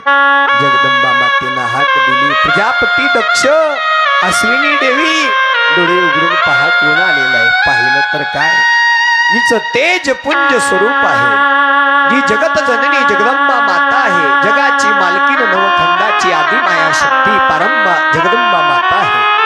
पाहून दोघांनीही आईच्या चरणावर साष्टांग नमस्कार घातला, आईची तोंड भरून गोड अंतकरणाने स्तुती केली आणि आई जवळ हात जोडून उभा राहिली। जगत जननी जगदंबा माता बोलू लागल्या, प्रजापती दक्ष काय वरदान हवंय? मला प्रसन्न करून घेतलेलं आहे तुम्ही, मी तुमच्या भक्तीवर प्रसन्न आहे, काय वरदान हवंय मागा। दक्षाने सांगितलं, ब्रह्मदेव विष्णुदेव सर्व देवी देवता ऋषी मुनींनी योजना केली आहे की तुम्ही माझ्या पत्नीच्या उदरामध्ये माझी कन्या म्हणून जन्म घ्यावा, याच्यासाठी केला आहे आणि तुम्हीच लहानपणापासून मोठं होईपर्यंत तपश्चर्या करून महादेवाला प्रसन्न करून घ्याल आणि महादेव तुमची त्या ठिकाणी पत्नी म्हणून स्वीकार करतील। म्हणजे महादेवांच्या जीवनामध्ये तुम्हाला पत्नी म्हणून जाण्यासाठी ही योजना सुरू केलेली आहे। आता आनंद वाटला कोणाला? जगदंबा मातेला। महादेवाची पत्नी होण्याचं भाग्य मला लाभलं, याचा आनंद त्या ठिकाणी या जगतजननी जगदंबा मातेला झाला। तथास्तु वरदान दिलं, योग्य वेळी मी तुझ्या पत्नीच्या उदरामध्ये तुझी कन्या म्हणून जन्म घेईन असं तथास्तु वरदान दिलं आणि देवी माता अंतर्धान पावल्या। सर्व देवी देवता ऋषी मुनींना आनंद झाला की दक्षाच्या नगरीमध्ये आता चिमुकल्या मुलीचा जन्म होणार, सती मातेचा अवतार होणार आणि हीच सती माता भगवान शिवाची अर्धांगिनी होणार, याचा आनंद झाला। बघता बघता बघता दक्ष पत्नीला डोहाळे लागले, 9 महिने 9 दिवस संपन्न झाले आणि एका सुमुहूर्तावरती या ठिकाणी जगतजननी जगदंबा मातेचा अवतार दक्षाच्या नगरीमध्ये झालेला आहे। बोलो जगदंबा माता की नमः पार्वतीपतये शिव हर हर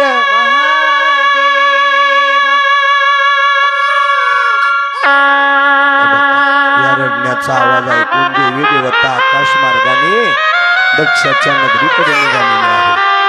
आणा आणा लेकराला पाळण्यात घाला, शांत बसवा, एवढं रडू नका। दक्षाच्या नगरीमध्ये या लेकराचा आवाज दुमदुमू लागलेला आहे। ऋषी मुनी सखे सोयऱ्या सर्वजण या दक्षाच्या नगरीकडे या मुलीला पाहण्यासाठी येऊ लागले। या दक्षाच्या नगरीमध्ये आनंदाचा उत्सव निर्माण करण्यात आला, नृत्य झाले, पाऊल झाले, गायन सुरू झाले आणि बघता बघता पाळण्याचा दिवस उजाडला आणि पाळण्यामध्ये नाव ठेवण्यासाठी सर्व देवी देवता ऋषी मुनी जमले आणि तो आनंद त्या ठिकाणी सर्वजण पाऊल खेळत त्या ठिकाणी व्यक्त करू लागले। आनंदाने सगळ्यांनी उठून जगतजननी जगदंबा मातेच्या या आगमनामध्ये सर्वांनी आनंदाने पाऊल खेळायचं आहे। किती सांगू मी सांगू तुम्हाला, किती सांगू तुम्हाला उठून पाऊल खेळायला।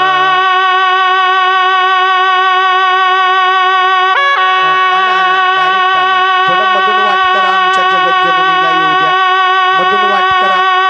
सुधीर महाराजांच्या घरासमोरून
की मैं जानू और गाऊं शिव गुणगान।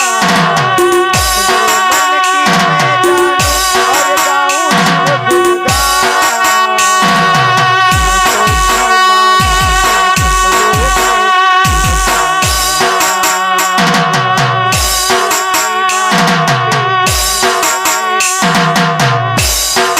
जय हो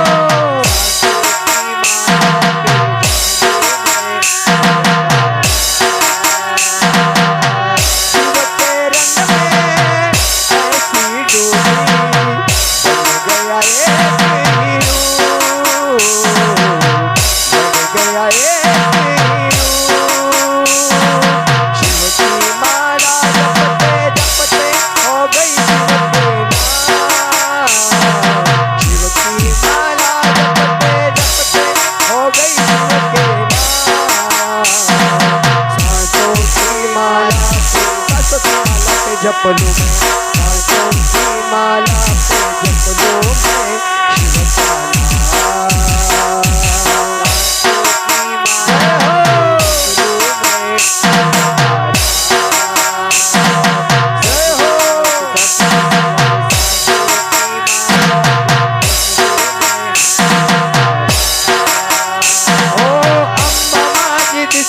पुनवेची चांदणी अंबा माझी दिसते पुनवेची चांदणी काग काग काग काग काग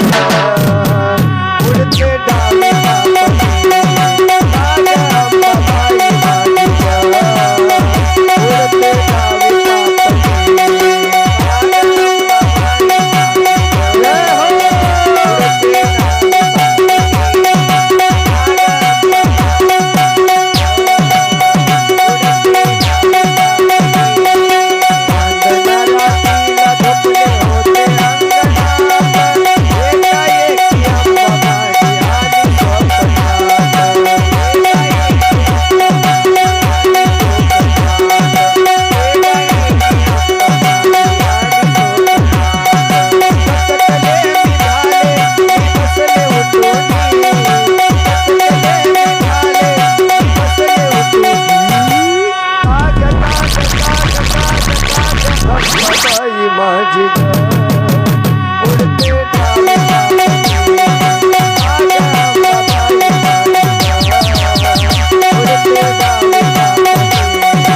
डावी बापती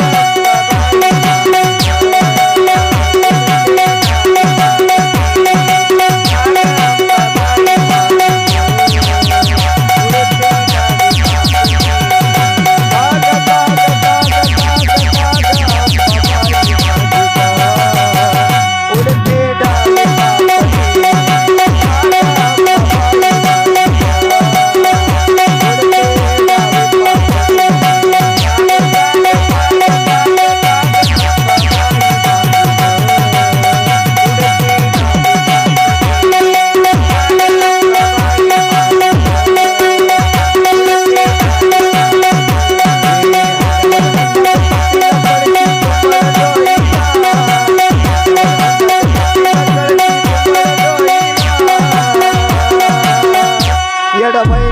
पाण्याला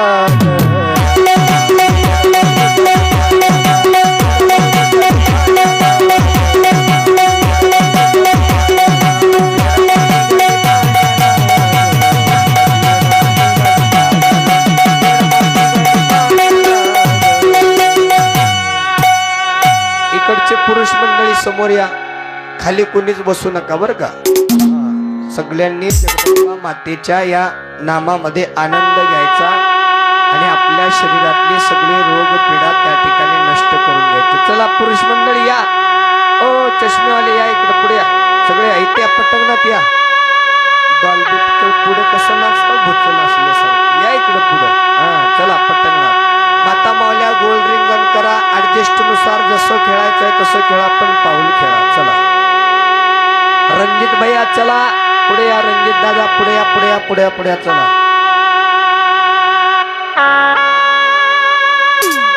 चला चला चला चला चला चला चला चांदण्या महाली हसली गोड गाली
मुखी बोलाव शिवार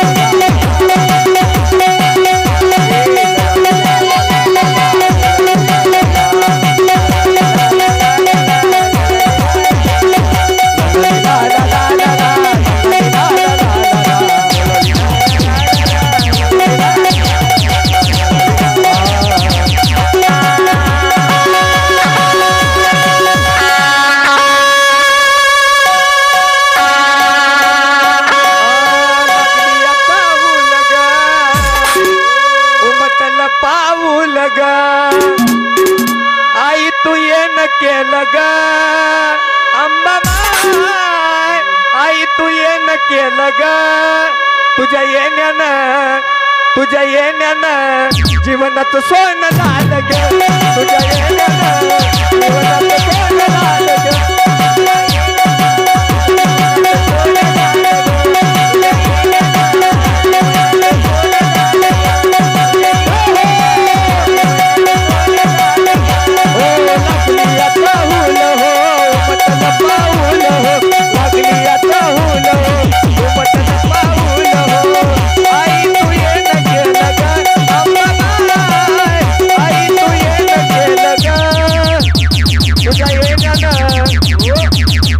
तुझ्या येण्यानं जीवनाचं सोनं झालं ग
शिव हर हर हर किती भाग्याचा पहिलाच पाळणा हो किती भाग्याचा पहिलाच पाळणा हो पाळणा हो किती भाग्याचा पहिलाच पाळणा हो किती भाग्याचा पहिलाच पाळणा हो किती भाग्याचा पहिलाच पाळणा हो किती भाग्याचा पहिलाच पाळणा हो किती भाग्याचा पहिलाच पाळणा हो मोकलावे ताळ बाळ हा होता मोकलावे ताळ बाळ हा होता दिला देवाने तुम्हा नजरान किती भाग्याचा पहिलाच पाळणा हो किती भाग्याचा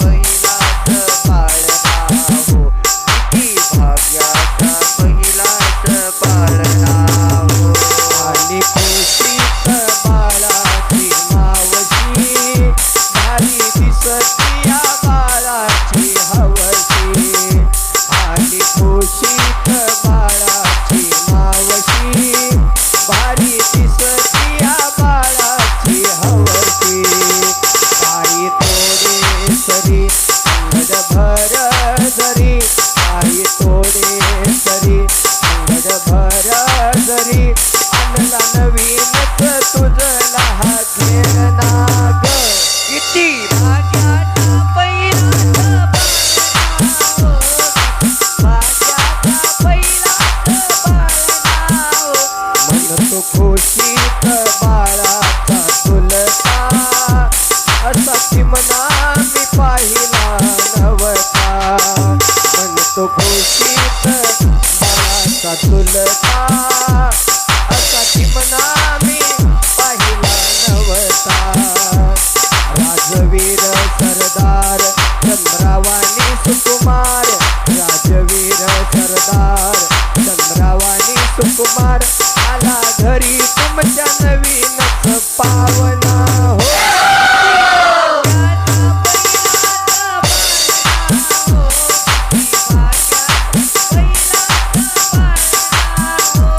मनती खुशीत सगळ्यात नंदा काही सुचत नाही बघा कामधंदा मनती खुशीत सगळ्यात नंदा काही सुचत नाही बघा कामधंदा पटवर खट्याळ दादाचा हा बाळ आणि घरी पहा तुमची सखी मैया किती भाग्याचा पहिलाच पाळणा हो, किती भाग्याचा पहिलाच पाळणा हो, किती भाग्याचा पहिलाच पाळणा.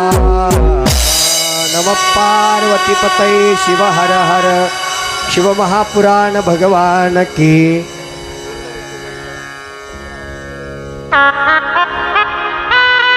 या दक्षाच्या नगरीमध्ये जगतजननी जगदंबा मातेचा अवतार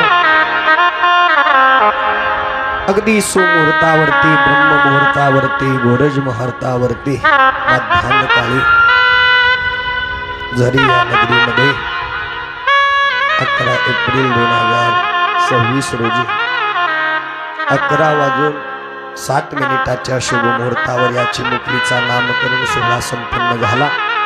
पाळण्यामध्ये नाव ठेवण्यात आलं. पहिलं कालिका, दुसरं जगदंबा, तिसरं सती, चौथं पार्वती आणि 5वं परी अशी 5 नाव ठेवण्यात आली. आणि सुंदर अशा प्रकारे आत्याबाईच्या मुखातून हा नामकरण सोहळा संपन्न झाला. आत्याबाईच्या पाठीत सुद्धा मारण्यात आलं. आहे की नाही, चिऊ माऊ खेळायला जाऊ कुरकुर कुरकुर म्हटलं. त्यानंतर नामकरण सोहळा संपन्न झाला. गुगऱ्या वाटण्यात आल्या, सुंटवडा वाटण्यात आला. सर्वांना प्रसादाची व्यवस्था झाली. सर्व देवी देवता आपापल्या नगरीला निघाली. आता ही सती माता लहानाची लगेच उद्या मोठी होणार आहे.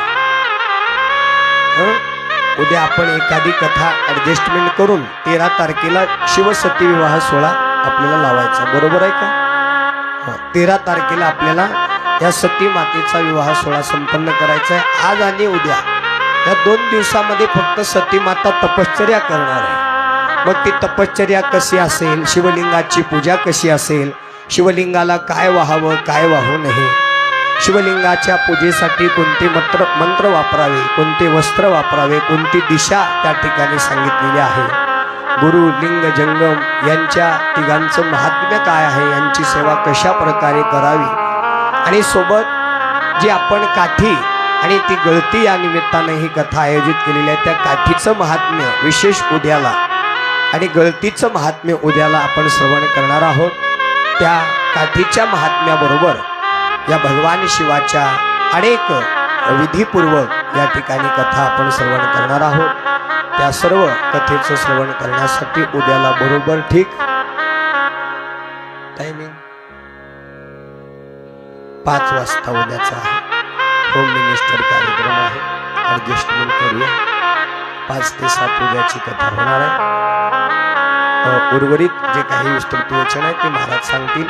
आपण सर्वांनी उद्या वेळेवर उपस्थित राहावं अशी मंगल कामना करून सती जन्माने या विवाह सोहळ्याला आणि या शिवमहापुराण कथेला सती या जन्माने या ठिकाणी विराम करत असताना ही शिवमहापुराण कथा विराम करण्या अगोदर आपल्या या 5व्या दिवसीय महापर्व काळामध्ये आज आपण 5 मुखाचं महादेवाचं दर्शन घेतलेलं आहे. सद्गुजात वामदेव अघोर तत्पुरुष ईशान्य या 5 मुखाचं आज आपण दर्शन घेऊन खरंच धन्य धन्य झालेलो आहोत. धन्य धन्य गुरुमाय आज देखील पाय भगवान शिवाच्या 5 मुखाचं दर्शन चरणावरती समर्पित होऊन घेतलेलं आहे. तुम्ही आम्ही खूप भाग्यवान आहोत. अशा या महापर्व काळामध्ये या 5व्या दिवसीय शिवमहापुराण कथेचं श्रवण करण्यासाठी आपल्या सद्गुरू लिंबया स्वामी महाराजांचे जे काही परमशिष्य आहेत, त्यांच्या परंपरेमध्ये चालत असलेली जे काही परमशिष्य मंडळी आहे, वाडी दमई येथील सर्व शिवभक्त शिष्य मंडळी या ठिकाणी या कथेचं श्रवण करण्यासाठी आलेले आहे. मी कथाकार या नात्याने 5व्या दिवसीय शिवमहापुराण कथेमध्ये वाडी दमई येथील सर्व शिवभक्त शिष्य मंडळींचं हार्दिक हार्दिक स्वागत करतो. आपण सर्वांनी त्यांचं टाळ्याच्या गजरामध्ये स्वागत करूया. आज पाळण्यामध्ये जी चिमुकली मुलगी सतिया नावाने नामकरण सोहळा संपन्न प्राप्त करून घेते आहे अशी कुमारी परी हरिभाऊ जाधव परिवारामध्ये ही चिमुकली जन्मलेली आहे. तिचं नाव परी आहे. अगदी परीसारखी सोनपरीसारखी नावलौकिक करणार आहे. सतीचे विचार तिच्या जीवनामध्ये प्राप्त होणार आहे. जगतजननी जगदंबा मातेचा महादेवाचा आशीर्वाद तिला प्राप्त होणार आहे. अशा संस्काराने ती वाढून आपल्या आईवडिलांचं नाव लौकिक करेल. त्याबद्दल या परीच्या आणि जाधव परिवाराच्या वतीने एकदा जोरदार आपण या ठिकाणी त्यांचं स्वागत करून टाळ्या वाजवूया.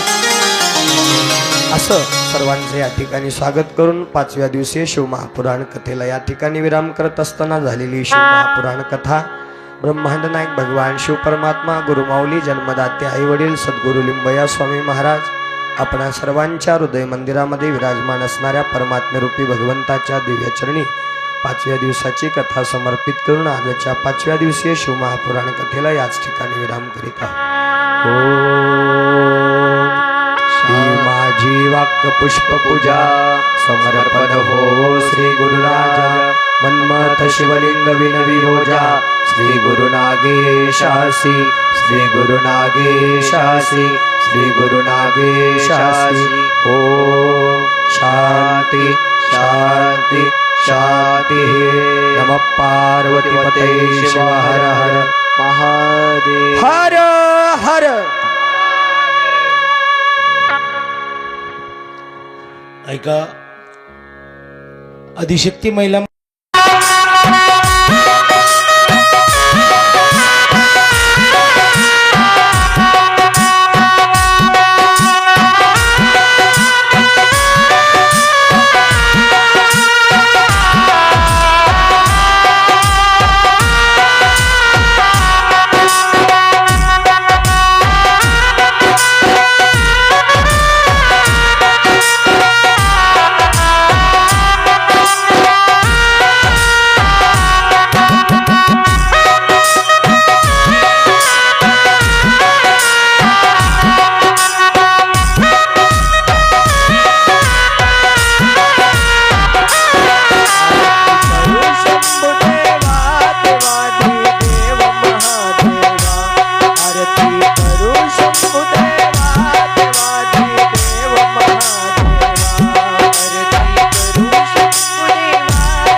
देव हसला भक्ता वारणारा देव हा भोळा त्याच्या सेवेत जन्म जावा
देवा मारी त्याच्या सेवेत जन्म जावा आरती करू शकू देवा देवादी देव महादेवा आरती करू शकू देवा देवादी देव महादेवा ओवाळ गुरुला आरती गुरुला आरती लावोली पंचप्राण ज्योती ओवाळो ओवाळो ओताळ कस गुरुमूर्ती सद्गुरुमूर्ती पतित जन उदरती ओवाळो ओवाळो करी दया कृपेची छाया हरी भव भया श्रेष्ठ गुरुराया देवे ओवाळी नाही काया तवपदी ओवाळो गुरुलिंग जंगम सेवा आज धर्म पुन्हा ठेवा हरिहरा अनिक सुरवरा मार्ग दूसरा नसेची पाहता मनोनी श्रेष्ठ गुरु जगता ओवाळो गुरुराज भक्त जनता जरा की ममराज आलो मी शरण मने विश्वनाथ देव ओवाळो